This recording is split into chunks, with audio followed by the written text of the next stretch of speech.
Good morning, everybody. Welcome once again to yet another interesting webinar session. And today the question that we will be dealing with is, when is the right time to do an MBA? I have received this question from so many quarters, so many emails, and almost every webinar that we have done in the past. We have received this question multiple times. I understand there are a lot of questions around. We will discuss that today. And the biggest question is around, most of you are worried about the online classes, because I agree to most of you that the online classes, the efficiency of online classes have not been very enthusing. And there is a problem of involvement, there is a problem of interaction not happening, there is a problem of depth not having, there is a problem of concentration, there is a problem of span of attention, there is a problem of the right evaluation, because most of us have a tendency to take it easy. And there have been, world over, including Harvard and IIMs, students have been caught copy pasting and cheating. So this model of online education has quite, made it very difficult, though people are talking about this as a new normal. But going forward, most educationists have been talking about that, this may be suboptimal to go forward. Welcome all of you once again to yet another webinar, and we are going to deal with a very important question today: when is the right time to do MBA? Okay, so we will be broadly discussing this question around 5 aspects. The time of your life, the age part of it, the experience part of it, so whether or not, and if somebody has and if somebody does not have, how does it help. Then around the entrance exams and the weight, lot of us get into the breaks, year break, and lot of waiting that you do for writing the CAT exam next year and all that stuff. So we will have some discussions around that. Or some people even wait around, when the economy will be better, the job market will be better, my personal finances will be better to do a course, because MBAs normally do cost a little bit more than any other normal course, because it's a very, very professional, very job oriented course, and that is why it costs a little more. So we will have some discussion around that. And the last, and which is going to take quite some time, at least 7 to 10 minutes around, what about online classes, what about Indian economy, job market, what about COVID influence, should I wait till the next year? So some of these questions that we will deal with. Okay, let's take up the first factor, that is age. Now, to me, age is just a number. I am as young as you all. But obviously, a student in India, even if they are a prodigy, you cannot do a post-graduation before you have done graduation. Even, there are some very, very young boys and girls who we hear about stories that they have become graduates at the age of 11 years or 12 years. All of those are stories, okay? It might happen, some student might have been given honorary degree, but you need, in India, you need a certain time by which you should be clearing class 10th and then 12th, and then you have to do a graduation. This is a postgraduate course, and so it has to be done after graduation. Now, after graduation, you could do a PGDM, you could do a PGP, and you could do an MBA. The difference there is an MBA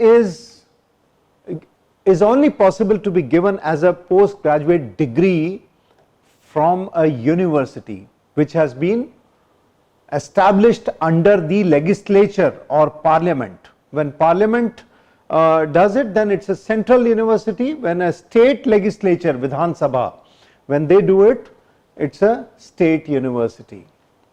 So there could be private universities, there could be public universities, state government universities. So when a degree comes from there, it is called an MBA. And there are standalone institutions. For example, for 60 plus long years, all the IIMs, IIM Ahmedabad, Bangalore, Kolkata, Lucknow, all of them were standalone institutions which were giving PGP. That's a diploma. You know, it is only in 2017, I guess, 2017, that the parliament allowed IIMs also to give degrees. So they can now give an MBA degree. But that's absolutely, imagine that all this while a diploma from IIMs was having much more value than any MBA from any university in India. So it's not about the name of the course. Similarly, PGDM, so there are a lot of standalone institutions in India. I guess there are about 600, 700 such standalone institutions, or maybe more. I'm not getting the right number, but all these institutions are giving PGDM. So that's PG diploma in management. That is equivalent to an MBA because they are AICTE approved. If there is a PGDM program that is not AICTE approved, AICTE is All India Council of Technical Education. This is a government body that ensures quality of PGDM programs across standalone private institutions.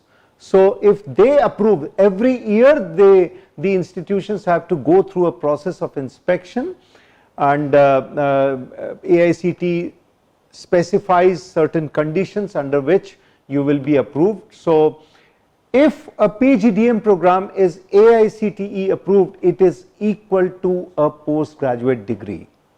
You can go for your PhD programs after that. Nobody can question you. So then when it comes back to employability or market acceptability of PGDM or a PGP or an MBA, I really I would request all of you, and I would advise all of you in fact to not go into the nomenclature, go at the credentials of the institute. So if it's an IIM today, if they were giving a PG diploma, you would still go to IIM. So it's about the institution. How good is the institution? What is the legacy of the institution? What is the infrastructure? How many alumni do they have? What kind of industry connect do they have? What kind of course structure do they have? Though AICTE gives a model curriculum, but what kind of course structure do they have? What kind of specializations do they have? And what kind of actual teaching and learning happens at the institute? That can also be found out through reaching out to alumni and students. So all these parameters you have to evaluate rather than actually be worried about whether it's an MBA or PGP or PGDM degree. Okay. Now obviously it's a postgraduate degree, so you have to do it after graduation.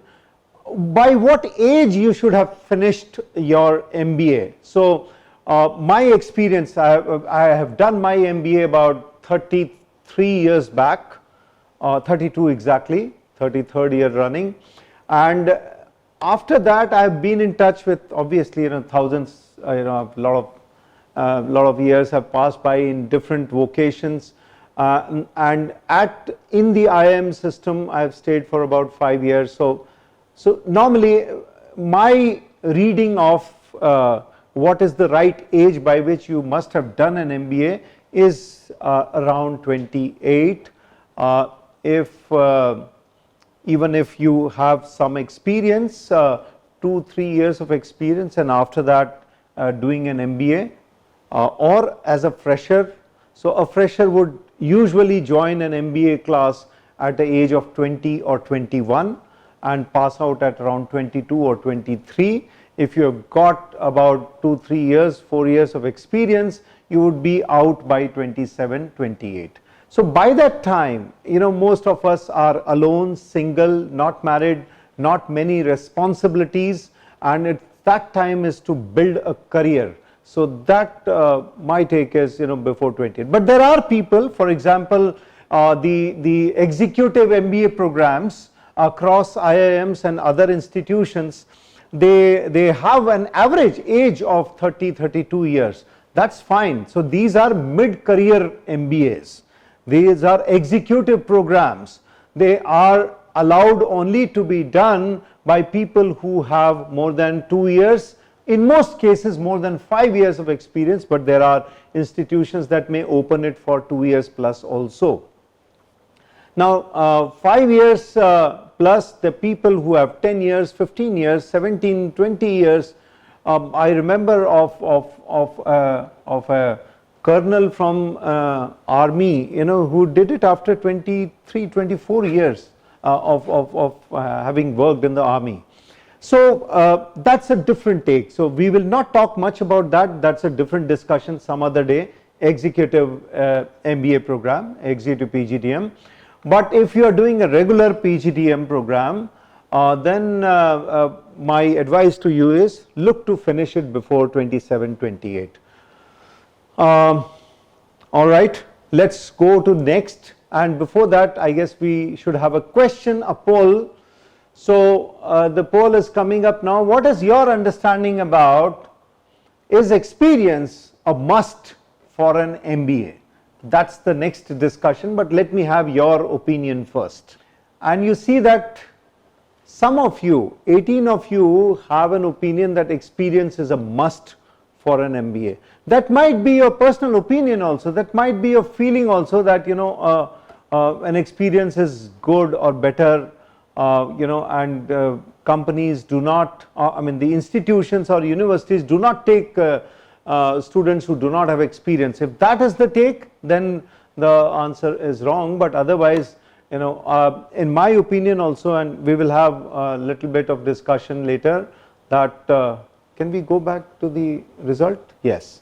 And so no are 4 of you, but no but helps 29. So that's really the answer. The clear answer is no, it's not a must, but it helps. Let's discuss a little bit more on that.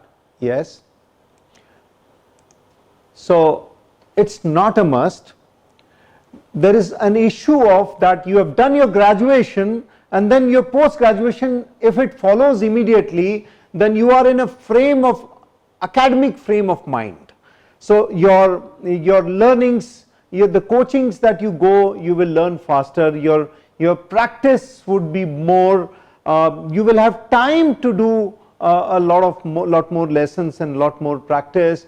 Your mind might be in a habit of running faster when you are younger, rather than when you start working and then start thinking of writing that management entrance exam, for example CAT or XAT again. So the comfort of continuity in education, I think more than 95% of the students in India have experienced that comfort, and so they take decisions based on that. Let me finish my education first and then I will so finish my education means graduation, post graduation, and then I will see later on what would require to be done.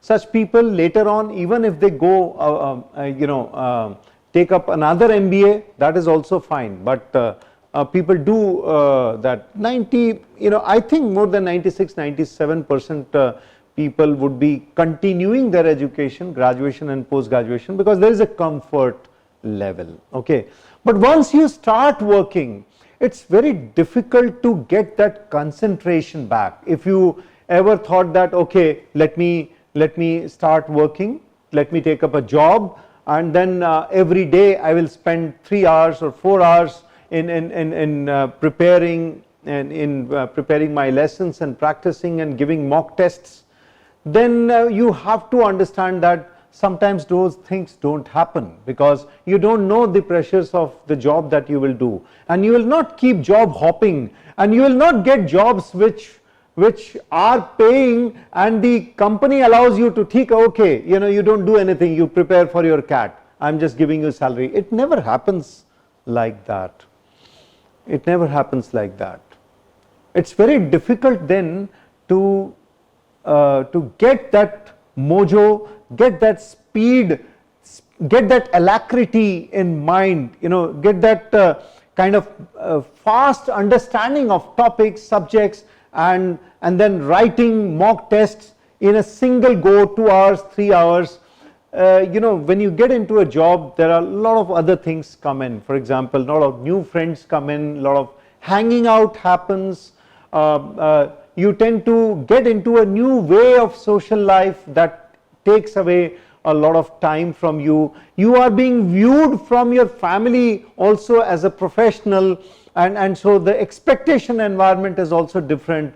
And in between all of that, if you think that you can prepare very well with a good concentration, write exam after 1 year or 2 years or 3 years, it is difficult. I can tell you that from my personal experience also.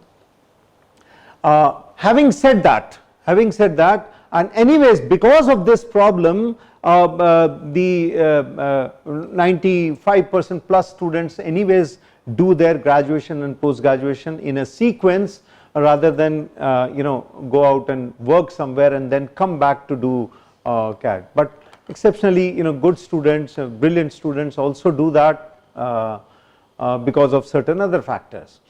Having said that, experience is a preferred. I mean all the ranked PGDM and MBAs like IIM, IIT, MDI, Jamnalal Bajaj, FMS, XLRI, all of these good MBAs, they have extra marks for if you have got experience, and that adds on to, even if you got a little less in your CAT XAT score, having experience compensates for that, and you get extra marks for that. So they do prefer. And why this preference is there, it has been researched, and it is quite common knowledge in MBA spheres that experienced people in class bring a lot of new information, discussion. The discussion is richer, they do better debates, they are more open, extrovert, and all those things are there. But as I said, it's sometimes difficult to get back to learning ways after you start working.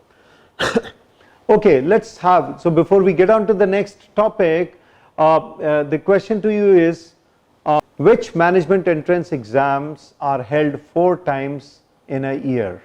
My smile was around that CAT and XAT.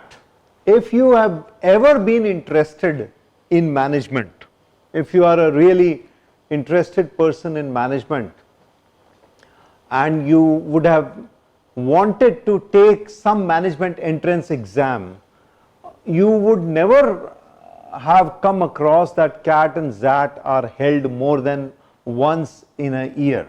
So if 5 of you are still responding that CAT and XAT is held 4 times, I think you might have done it in light-hearted manner to bring in a smile on my face. Thank you very much for that. But the discussion is rather more between CMAT and MAT, and there is a lot of confusion sometimes that CMAT is coming from a National Testing Council, and they do it also again once a year only, and MAT is done by All India Management Association, and that is, so it is conducted by All India Management Association, MAT, Management Aptitude Test, and it is usually held 4 times in a year in the months of February, May, September and December. Please, why this question and the answer to this is important to be known is because all AICTE approved institutions and MBAs require a score on any one of these entrance tests. It could be CAT, XAT, MAT or CMAT. There is another ATMA, Atma, that is another test. GMAT, which is used to go abroad, take that exam. Some of the institutions even accept GMAT scores as well. All right. So then we come to the next point of discussion, the entrance exams, and wait till you get an IIM. Why I am writing IIM is basically, want to give you a feel that you are looking for getting into a good MBA institution, okay, and then you are writing entrance exam, you have written one, you did not do well over there, and then you want to write it again sitting at home.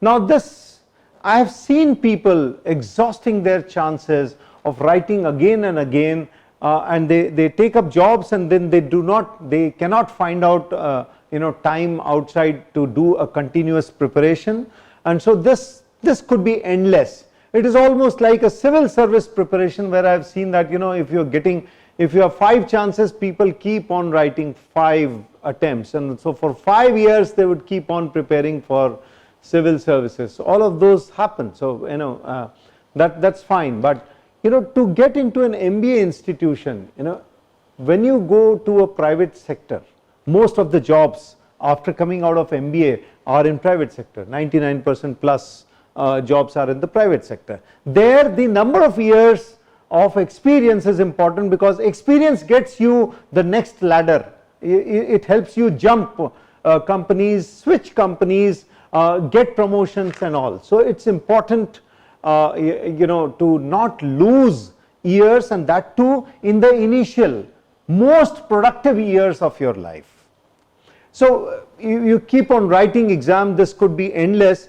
Why it sometimes is endless is because not many of us actually do a self analysis, that what am I capable of. Okay, so if you are attending a coaching, for example, I am just taking an example, there are people who attend coaching institutes, Time and Endeavor and other coaching institutions, and there are mock tests there also, and they keep evaluating students, every month or 2 months or 3 months they give a full CAT test, and then XAT test, and then they see their performance. Now if consistently somebody is getting 20 percentile, 30 percentile, 40 percentile consistently after 3 exams, after 4 exams, what is the likelihood that in the real CAT exam you will get 95 percentile? Make your own judgment. I am just throwing a question at you. Make your own judgment that what is the likelihood. Isn't that kind of playing a satta? It's kind of a kind of gamble, that you are not able to perform right now when the environment is much less stressful, and you have even lesser number of students. For example, if the total number of people who take a CAT exam is 2 lakhs, in that particular coaching institute they might be just 10,000, and out of 10,000 you are getting consistently 20, 30, 40 percentile. So think about it. People they have a lot of hopes from self. Even your families have a lot of hope from self. I am not saying put your guards down or give up. No, that's not the case. But do take signals from what are you capable of. The stories of Mahendra Singh Dhoni's and Sachin Tendulkar's or Mary Com's are not made in a day, or a Milkha Singh are not made in a day. They do so much of hard work over a period of 5 years, 10 years, that they are then able to see a success. And success is never a matter of chance. Success is never a matter of chance. Even if you get because of luck, you will fail in the next step, because luck will not play every time. So losing a year or 2 doing nothing, not working anywhere, but just preparing for exams is not a wise approach. I would strongly advise you not to do that.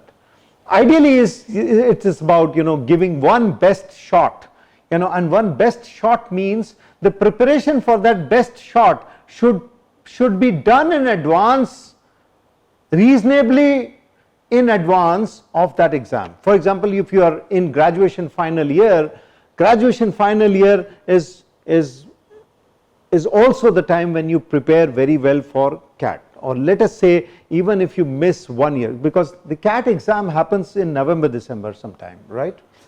And most of your graduation exams finish before mid of that year. So if you are graduating in 21, before, around April, May, June, your graduation finishes, and you have a very good time, and consistently if you prepare for 6 months and write at least 10, 15 mock tests and brush up on all the subjects that you are weak at, 6 months is a very good time to give a very clear idea what you are capable of. The next year, people don't turn the tables around. If I am getting this year 20, next year I will get 90. No, it doesn't happen that way. Okay, so in 1 year, if you are doing only this thing, you will get distracted most of the time. You will get bored a lot, and the difference that 1 year can add to your percentile is not that big. But if you are, let us say, somewhere in 80s, 85, 90, then a 5 percentile jump would work. But if you are at 20, 30, 40, 50, then 5 percentile jump would not make a difference. You should actually look for a good MBA school. Good MBA schools are available. It's not only about IIMs everywhere. Okay, in India, at least the top 100 schools, you do it, you're damn sure that you will get a reasonably good job. If you after getting into the MBA, you are able to perform well, you are damn sure that you will get a good enough job. Okay, let's have another question before we discuss the next issue, and the question is, can education loan be taken without any mortgage or security from banks and financial institutions? Absolutely no is responded by 7 of you. Well, you are wrong. Education loan can be taken without any mortgage and security, and quite a lot of education loans. In fact, once again, more than 90% of these small loans that are taken for education are taken without any mortgage or security. Always yes is also wrong, because there are institutions which do ask for mortgage, especially public sector banks. But even with public sector banks, you are required to you are required by mandate of the government, you are required to give a certain amount. For example, I think that is 4 lakhs. So if up to 4 lakhs you are looking for a loan from public sector bank, they would give you without any collateral. Okay, so the correct answer is yes, with conditions.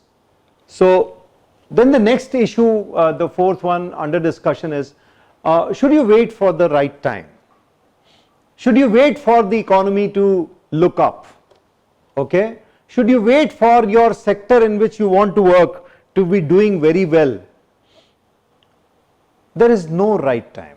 It's almost like a chance event that if you give up this year and aim for next year, whether next year will be right time or not, you don't know. There is no evaluation parameter that you can use to say that this is not the right time and that is the right time. Indian economy was, is, and will always remain bullish because of its very strong consumer power. We will have a little discussion on this in the next point on the discussion. And so then I come to a very crucial point that if you are worried about that your personal finances, for example, your parents are paying for your education, so they do not have enough money to pay for the fees, or you don't want to be a burden on your parents, and so you will first try to earn something and then do an MBA.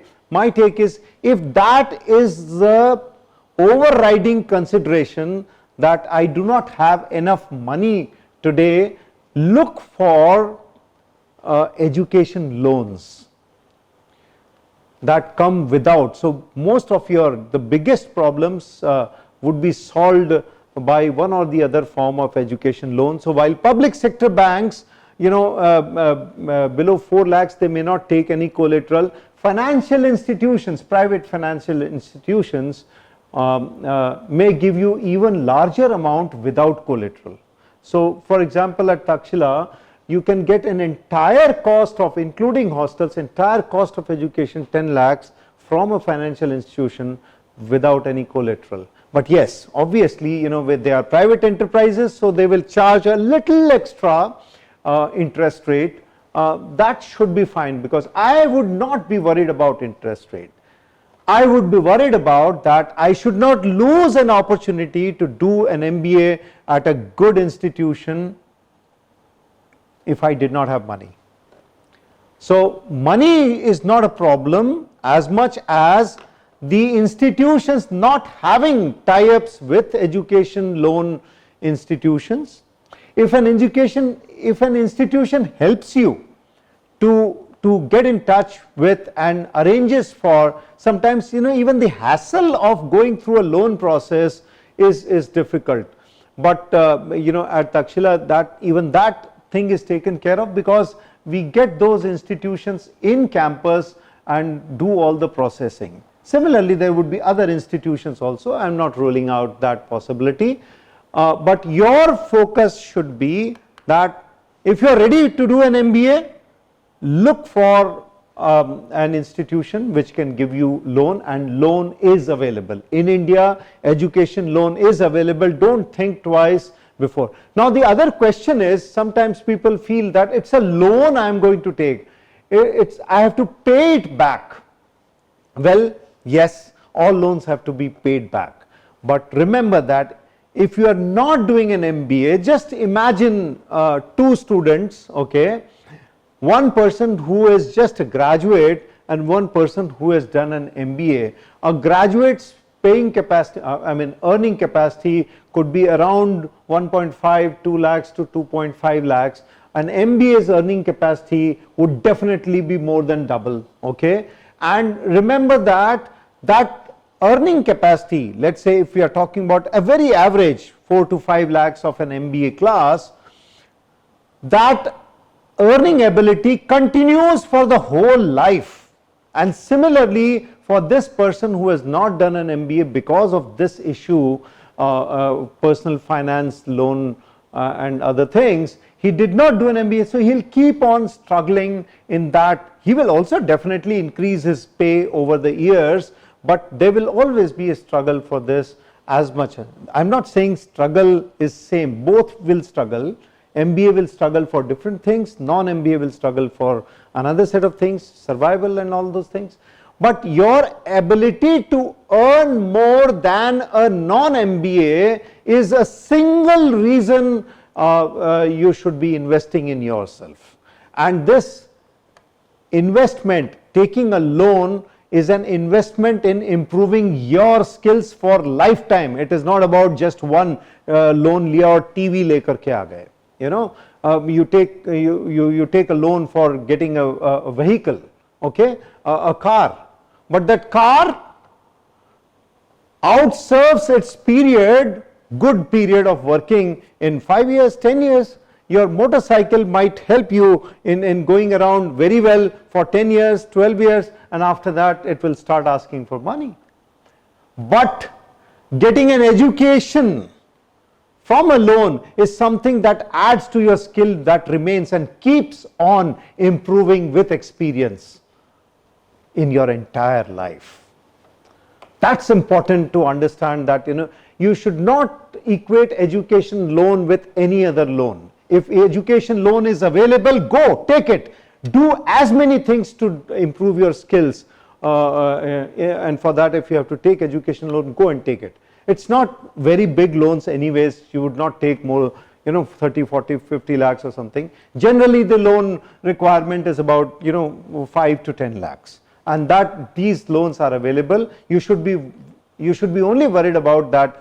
Is there a tie-up with the institute that can help me get the loan? Look for a good institution. Go for an MBA. Don't worry about the education loan.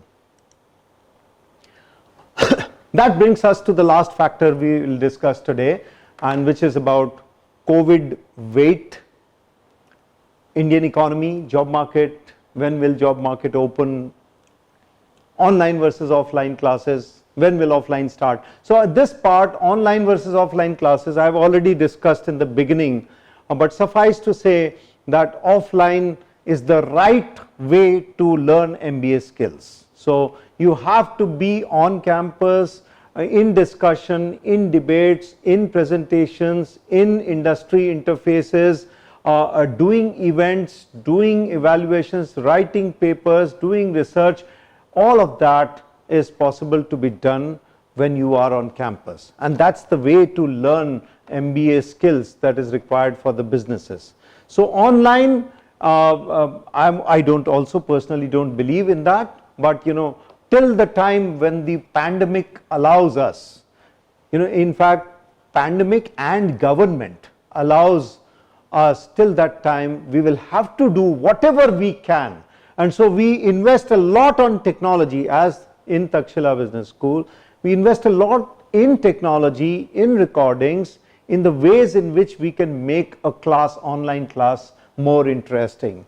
And so that is all that you can do, but we are already looking forward to, we are past the worst.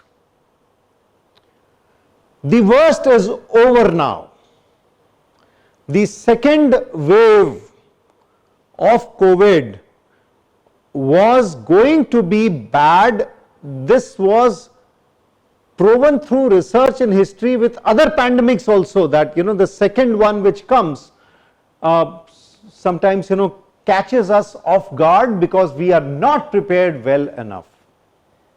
But the third, there is no research, once again all the third waves in every pandemic that might have come, third, fourth or fifth, they all are minor waves. They might affect a section of the population more, and so but we are more prepared now. So let's get to that discussion first.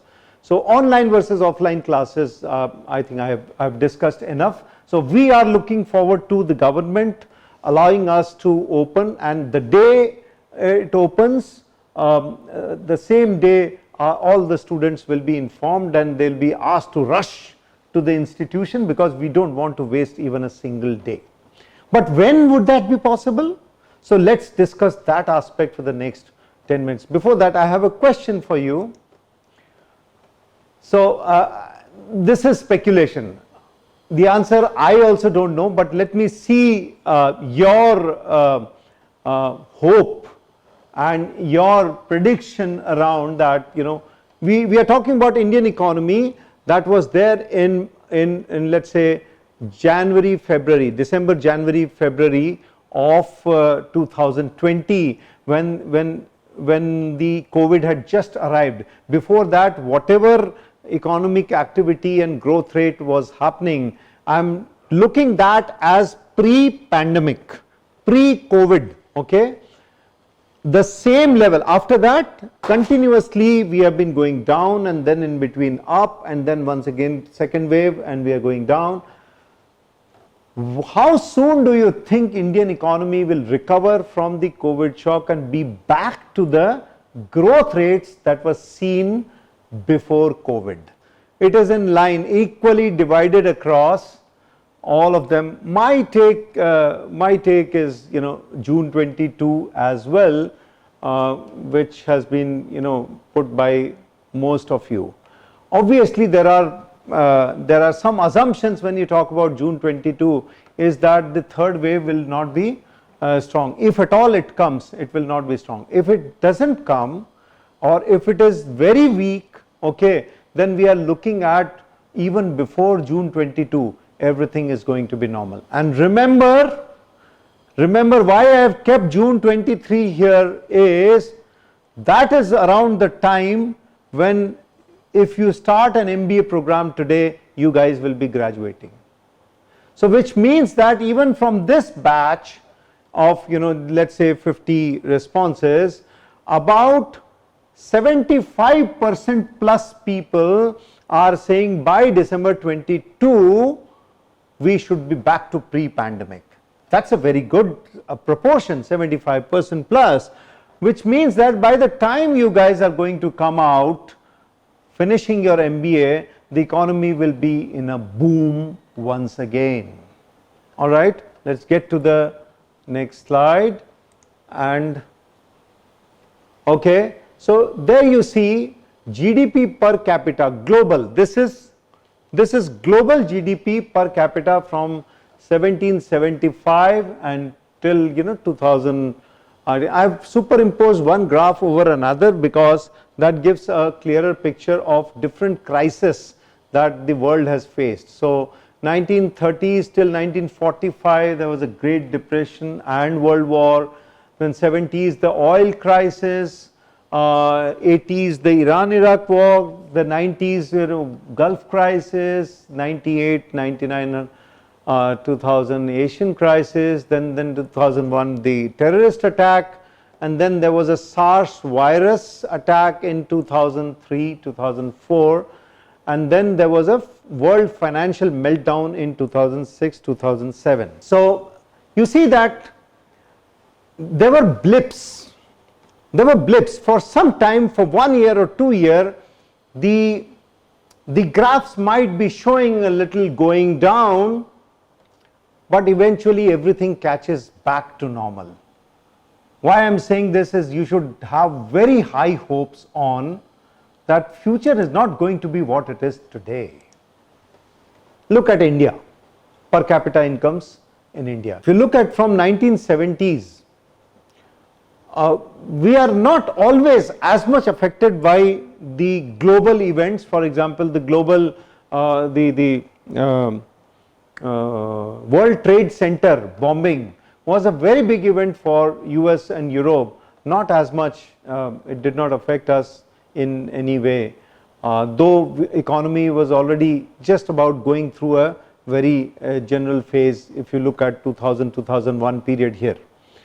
But in some years when the crisis goes longer, and that most cases it is more about economic crisis. For example, the price of oil, if we do not produce enough and then the prices of oil keep continuously rising for a continuous 2-3 year period, then there are a lot of investments that the countries are not able to do because they have to buy oil from dollars that they have.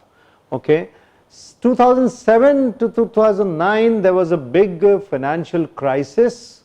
We all know the financial meltdown, and because of that, but once again if you see by end of 2009 things were back on track, and we were like see the next jump that is happening, the kind of this graph is going here straight upwards. Okay, then comes 2011 to 13 when the economy was under stagnation because of policy paralysis, and there was not much growth, so we were stuck in that 4-5% kind of growth, and while the population was anyways rising, so our per capita incomes did not go as much. And then look at next is this COVID crisis, and anything outside this circle, this particular thing is not wishful thinking. The way this economy is going to grow from 2022 onwards is going to be unparalleled, because the world knows that in US more than million lakhs of people might have died, but that's going to affect them very badly. But India, by any yardstick, we have not been affected as badly given our resources.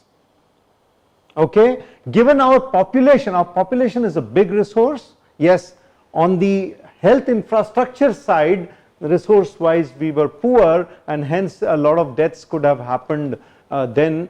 But the moment economy comes back on track, the Chinese, the Indian economy are going to run very, very fast. That is not something that I say, that almost every expert says that. Let's look a little bit into COVID health impact. Quickly taking you through some slides, there could be, things that might dampen your spirit. We are talking about, pandemic, so there will be talk about deaths also. So if you look at it, September, I have just kept only this year, when we started in last March. After that, there were not many, anyways,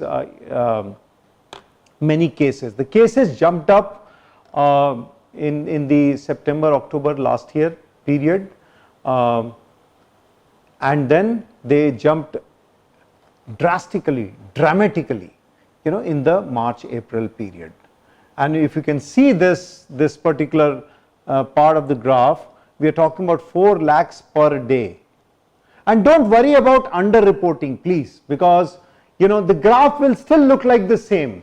The 4 lakh here might become 8 lakhs or 10 lakhs if there is half the things that are not reported, but this graph will still look like this, and which means that the downward spiral of this graph will also look like this.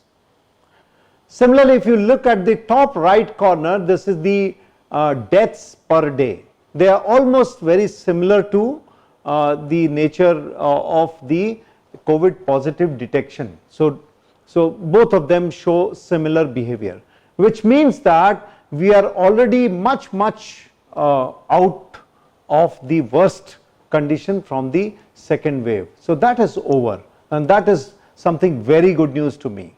So before I take the next slide, this could be probably the last poll question: how many people die in India every year for any reason? So there you go, and the answer is 27% of you only could get it right. The answer is 1 crore. Let's quickly wrap up this discussion. Why I am taking you to this is we are worried about the deaths that have happened in the second wave. Okay, so if you see annual deaths around 1 crore, the deaths in only a certain period, I am just quoting a research, an analysis, that it was only 1.3% of people who died for any reason died because of COVID. Now if you even take underreporting, I will take it 2.5 times. So maximum 3% of deaths could be attributed to COVID-19. That means 97% of deaths in India have been due to non-COVID causes. And there are many causes: diabetes, cancer, cardiovascular disease, injuries, road accidents, and everything that you talk about, old age. And we don't lock down because of this. Okay, so these are now business as usual. So we are very fast approaching towards the post-COVID, where COVID will be just another virus. If you look at it, there are other: rabies, encephalitis, meningococcal meningitis, diphtheria, and others that have a much higher fatality rate. If we got rabies, it's almost 100% fatality rate. Tuberculosis, which has a very high incidence in India, death rate there is also 3%. So COVID is a new virus, or just like any other bacteria or virus. It's a new virus, and we have to learn to live with it, and we are getting more and more research. 18 to 25 years, the question was supposed to be, out of all deaths that happened because of COVID-19 in India, how many were in the age group of 18 to 25 years? All of you will fall in this age bracket, and the answer is the lowest, that is 1%. If you look at it, the entire population, only 2% have got infected. Underreporting, make it 3%.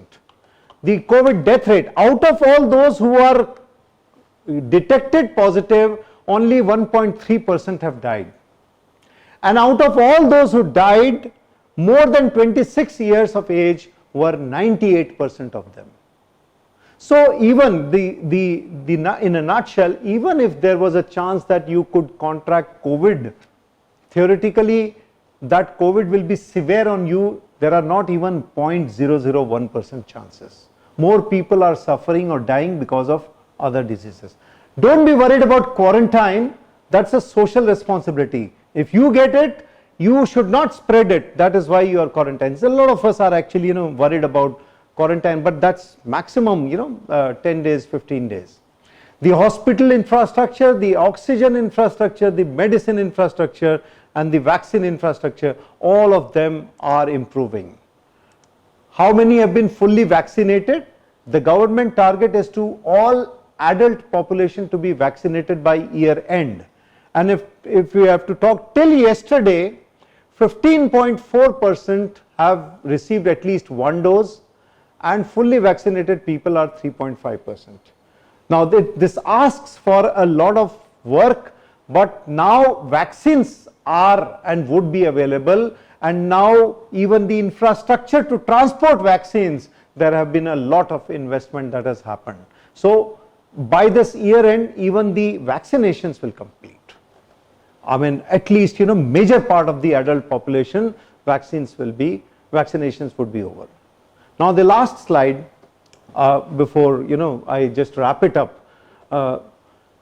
When will colleges open? My guess is as early as September, October, and definitely by December. Because even by then, even the third wave would have come and gone. And the economy cannot be under lockdown for very long.